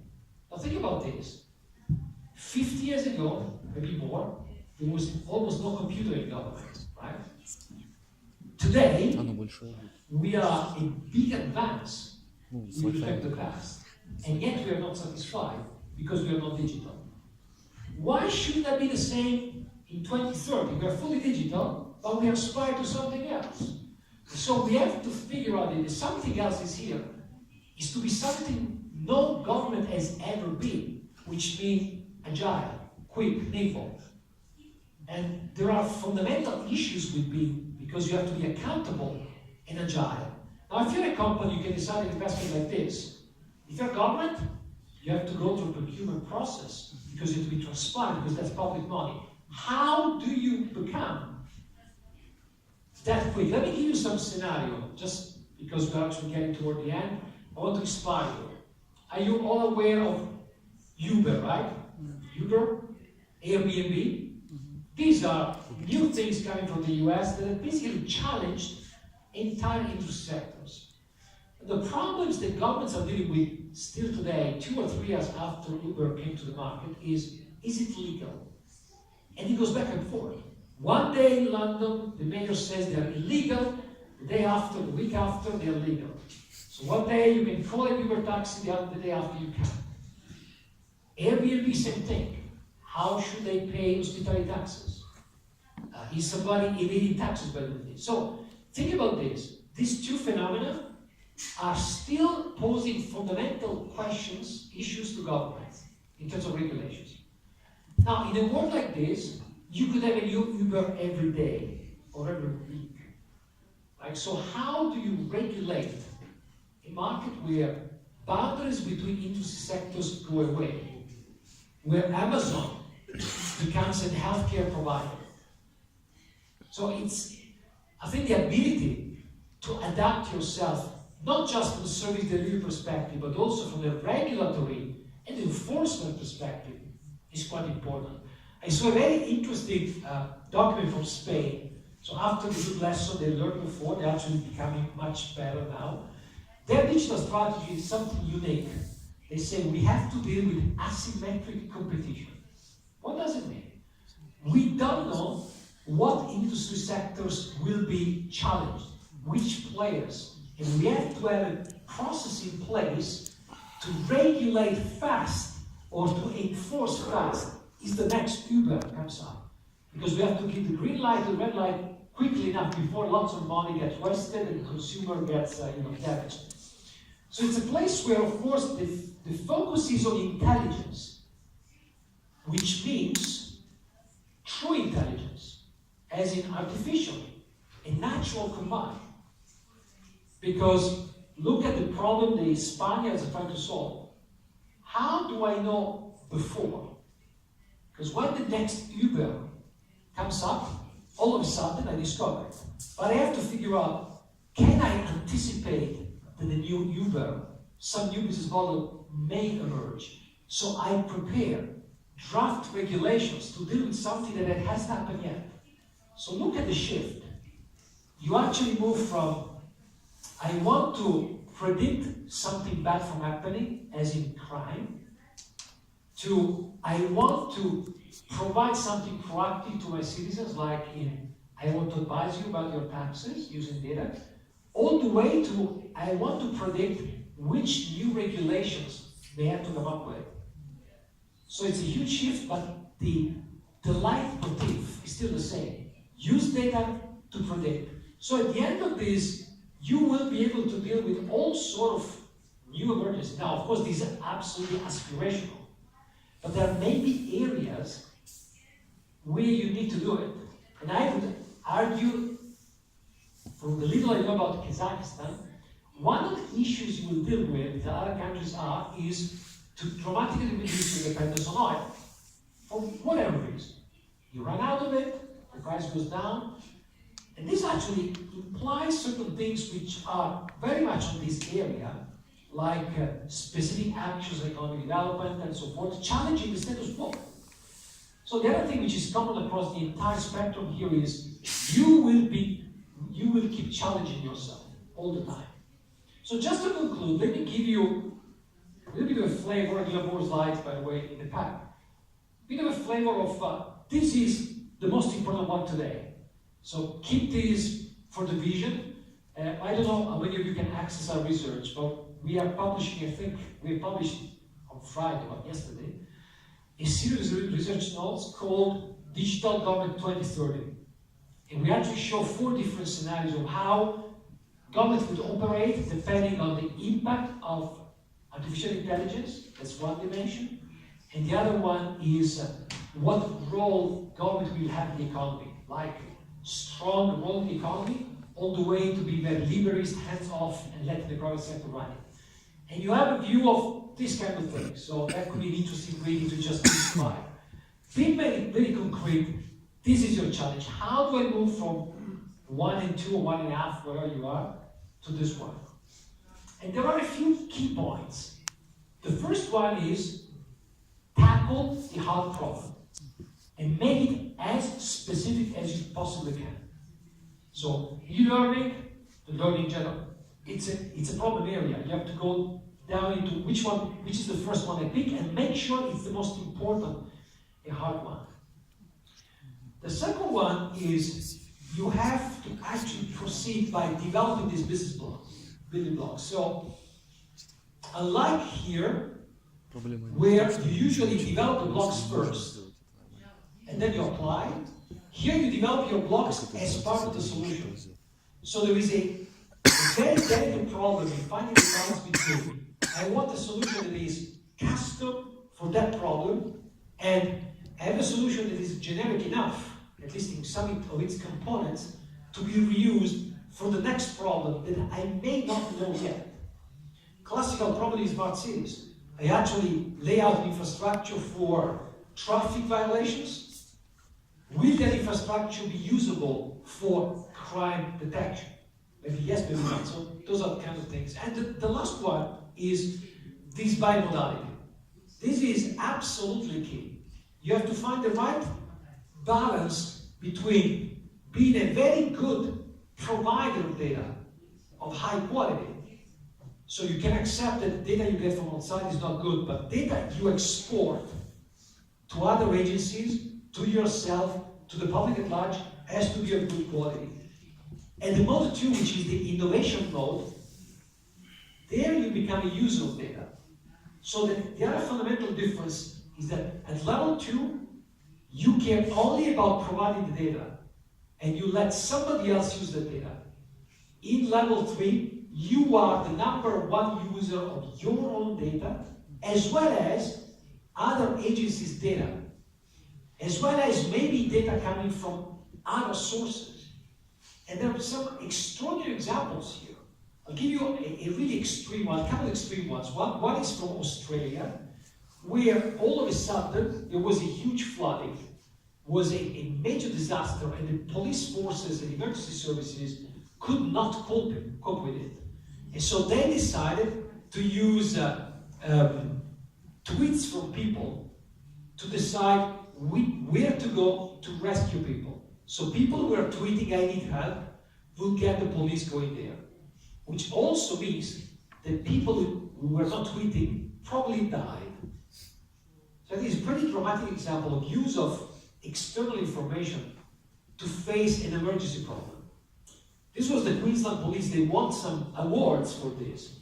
When I visited them 2 years later, the question they asked me was, we don't know what else to do with social networks. Once the emergency is gone, we have been unable to bring this back as part of our normal way of working. So we don't really look at tweets any longer.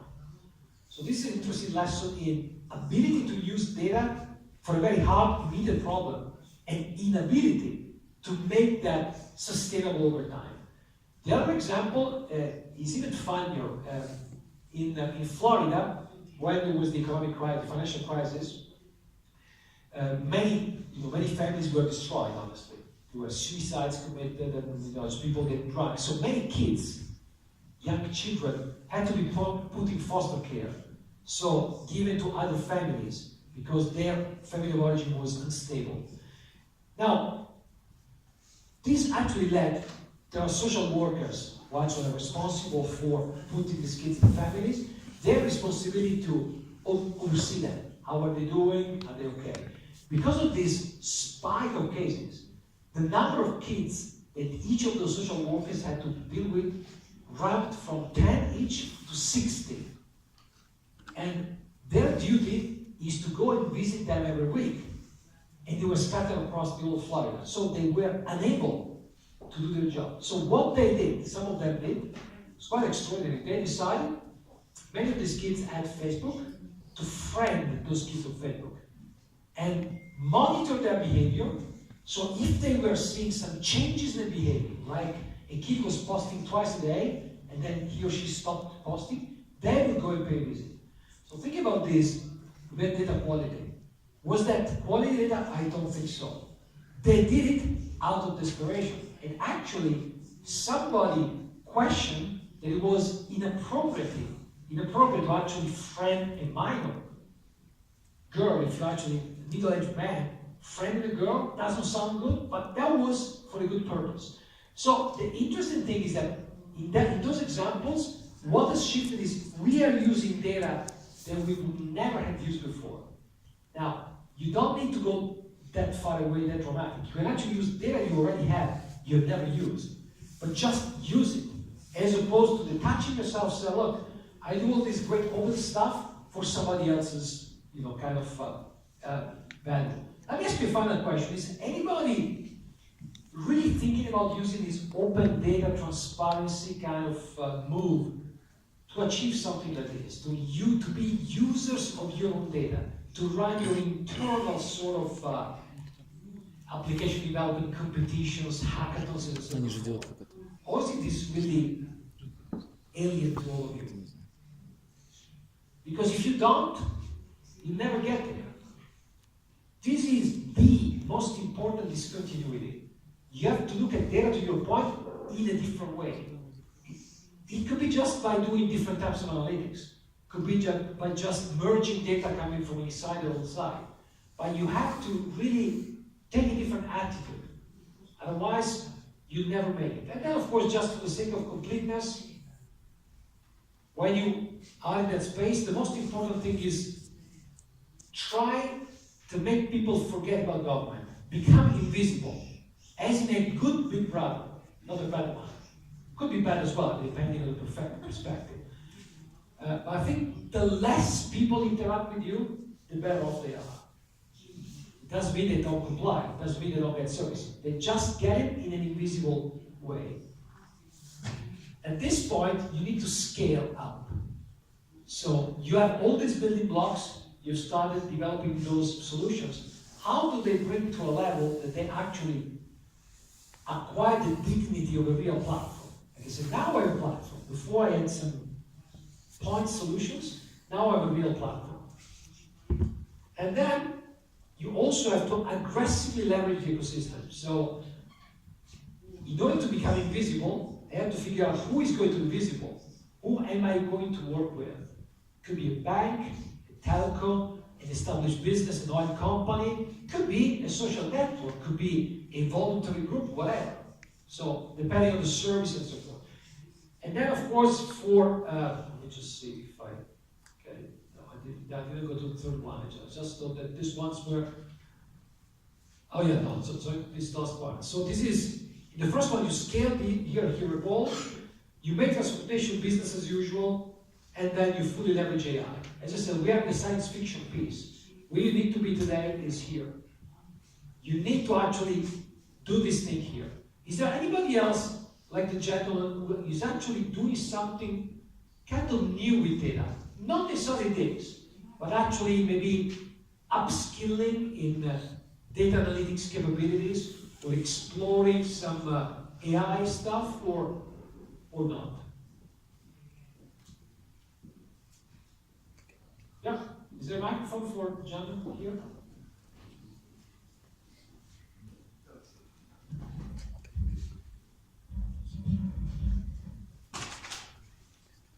Well, Andrea, thanks. First of all, thank you very much for the tremendously interesting presentation. I'm representing Astana Innovations. We're responsible for building Smart City Astana. Good luck. And what we're doing with data, we've actually already launched an open data portal, and we're just starting. And the number of data sets is limited now, 4 or 5, but we're developing. And on the basis of these data sets, we're going to hold our first hackathon this year, towards the second half of February. What kind of information we're integrating? The first is, as you mentioned, the movement of public transportation, and the location of schools, hospitals, and all that this information for administrative buildings, etc. first step. We're thinking about it, and the next step would be to integrate the information of our telecom operators, so the movement of our population. And on the basis of that, we'll try to analyze the movement of population, and from that, try to determine the roads which we need to construct, the buildings which we need to construct, and the routes of public transportation in general. I like the example for two reasons. The first one is you have this external angle, right? You're actually building an open data portal that will be open to for marketer. So your expectation is, I want to involve the ecosystem, people outside to use it. But I'm also looking at data to actually figure out city planning, maybe changing transportation and so on. And that I think that sort of balance, which says, I have the data which can be provided to others, so I'm providing data to people, and I will guarantee there will be more and more of these open data sets, will be high quality, up to date, and so forth. But I also start pretty early, develop those capabilities to use the data myself. Some of this could be the same data, some of that could be. The thing I would suggest, because it really struck me from an example I gave before, using a hackathon to develop app for employees. That is quite interesting because it actually also creates a closed circuit between the provision they use. You engage people outside, but rather than telling them, do whatever you like, you give them some ideas of applications that an employee may need. If that's an employee who is responsible for health and safety inspections, for instance, he or she may need somebody to allow him or her to navigate and do stuff. Give that as a spec. Say, look, there's all this nice GIS-related data. Build an app for this. I think it's sometimes good to be a bit less, how would I put it, democratic, and give some sense of direction. So look, you're welcome to develop the nice app for the city. However, we have a special award for the best application for employees in these categories, with transportation, health and safety, and so forth. And that combination, I think, creates the culture of data that puts you on the right track. Any additional final comment before we leave you to your well-deserved Saturday lunch? Can I ask a question? Indeed. There it is. Thank you, Mr. Di Mayo, for this great workshop. Quick question. The step number 4, managed. As I understood, there is no country in this world now yet reached that level, right? Exactly. In your opinion, which is most likely the country to reach that level and why? Wrong question. Wrong question, because this actually brings back to the assumption that countries are homogeneous entities, but they are not. Inside a country you have different economy, different sectors, especially different areas of government, different government organizations. So let me give you an example. The UK is almost as big as Italy in terms of population. There are 380, I believe, local authorities. Italy has 8,600 local authorities. Do you think it makes sense to even compare them? Absolutely. So what I would say is it's easy to make a comparison when you look at very simple countries. And I go back to the Dubai, the Singapore, maybe Estonia. Estonia is always, a bit disturbing, I guess, in this area because they share part of your history, right? And also part of European history. We all actually are mad at them. So look, how come Estonia's always come up as the best practice? Estonia is a unique practice because they started from scratch, zero legacy. But more importantly, something that people forget is there are lots of money from the World Bank and lots of money from the European Commission. Now, if you have lots of money, zero legacy, good leadership, you can accomplish anything. Now, going back to your question, I think you have to look at comparison between countries of similar complexity, right? Yeah, or judging every country in their own context, as you said. Yeah, but that makes it implicitly an unfair comparison, right? Because if I have a country having tourism as my priority, and then a country has public safety as their priority, How can I compare them? So I think the simple answer is, if you look at them in terms of readiness, I think that's the only thing you can really measure. I'm pretty sure that still countries like the UK, countries like the US, honestly countries like China are likely to be leading the pack. And this has to do with, I was having a conversation with General before, the infrastructure. So today I guess you're still talking about having data centers, right? In this future you will have no data center. All your stuff will be somewhere else in the cloud. You may have some piece of data center because you have cheap energy, but that's it. So in that future, you could argue that those who control the infrastructure, which will be basically the US and China, will be advanced. But it's just pure speculation. Today, honestly, the one country where I think I can honestly say they are on the right track is Singapore. The reason for that being the end, and the other one is the province of Ontario in Canada. What do they have in common? It's nothing to do with technology. They are very different. They keep questioning the status quo. So they have an explicit process by which, as soon as they achieve a goal, they say, okay, what's next? They keep pushing the boundary on every single, it's not easy, of course, but they've made a tradition of doing that. And so, for instance, if you look at Ontario, just not to mention Singapore, which is overused, what they do, they actually found a wonderful way of combining resources, IT resources, across very diverse agencies, share services that often don't work very well in government. How?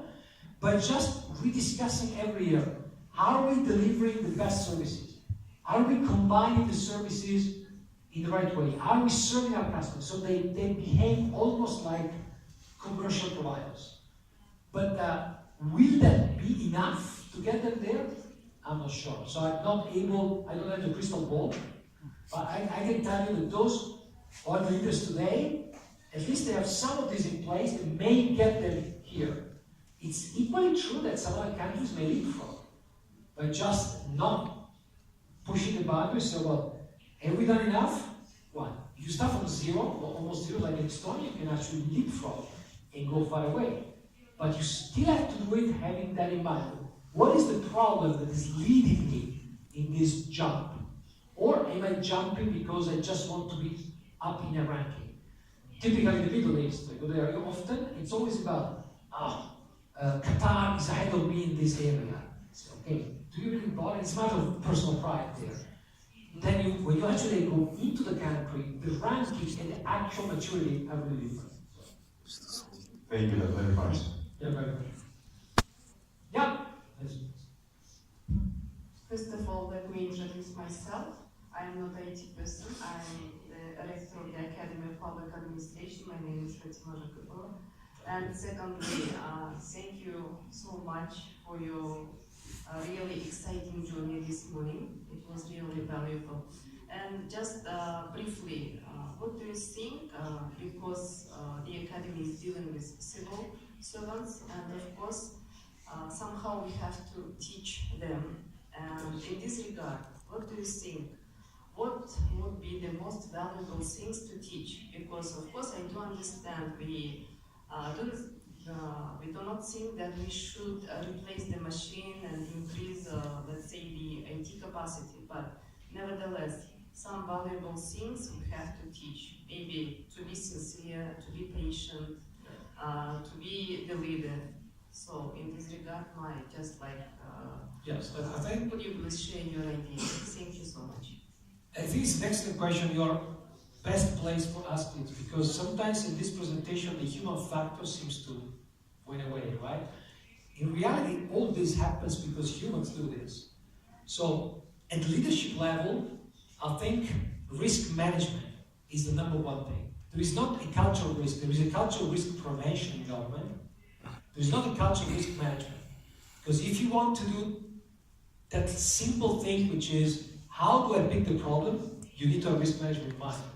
So clearly I'm not going to take a problem for which I'm going to be fired, but the closest one. And I think teaching risk management at the leadership level, much more than teaching digital, is very important. At the employee level, at all levels, from middle managers down to case managers, it's all about a culture of data, which could be very simple, but making them reflect about what data are you using to solve this problem, to find a job to somebody, to solve a crime. And because people tend to think in terms of process steps and not the data that make that process possible. So teaching them about the importance of data, giving them examples from their sector. For instance, if you manage human services cases, you actually show a case management tool at the step of a case, and usually people look at those steps like then I determine eligibility for a service, then I decide that I can give benefits, then make them think about, even graphically, what is the data and how does it get transformed? How do you determine if somebody is really disabled? And think about the data. And then you do that also in a different place. So you show maybe a police case, or you show something totally different having to do with procurement. So they understand that it's not just their job where the data is important, but every job in government. So that as you have movement inside government, people get that message that data is important. It does take time. It's not that complex, because it's really about, little example about analytics. So how can you predict certain things from the data you have, and very hands-on. So I think the last thing I would teach people about is technology. Honestly, that's not something they already are exposed personally to technology. And my favorite, which I think I mentioned yesterday at the event, was if you think about the future. That's mostly for the people dealing with education. I think there's a part of your program that says we have to teach coding to kids in primary school. Do you? Because one day we'll actually hit the workforce in 15 years from now. Will there be anything like coding? Because machines will learn, so we are going to need more teachers than coders. So I think there's also an element of in different areas of life learning education. How do you switch people from the obsession of I need to be a technologist, I need to be an engineer, all the way to maybe I need to be an artist, I need to be in social sciences, because those are the challenges to face. Now this is longer term, but as you think about these things, it's important to also give a path to people who actually do extra education curricula as they are employed. So where should you go? And many people feel today, I should take more technology courses. Maybe not. Maybe you have to be in a place where you can master the impact of technology rather than being a technologist yourself. Thank you. Any final thought before your well-deserved lunch? I really have to thank you, because this is unique. I've never seen an audience nobody fell asleep as far as I could tell, which is already an accomplishment on my side. It was pretty interactive, and all of you being with me here on a Sunday morning, I really thank you and your families for allowing you to be here. So have a great rest of the weekend, and I hope to see you soon next time. Thank you.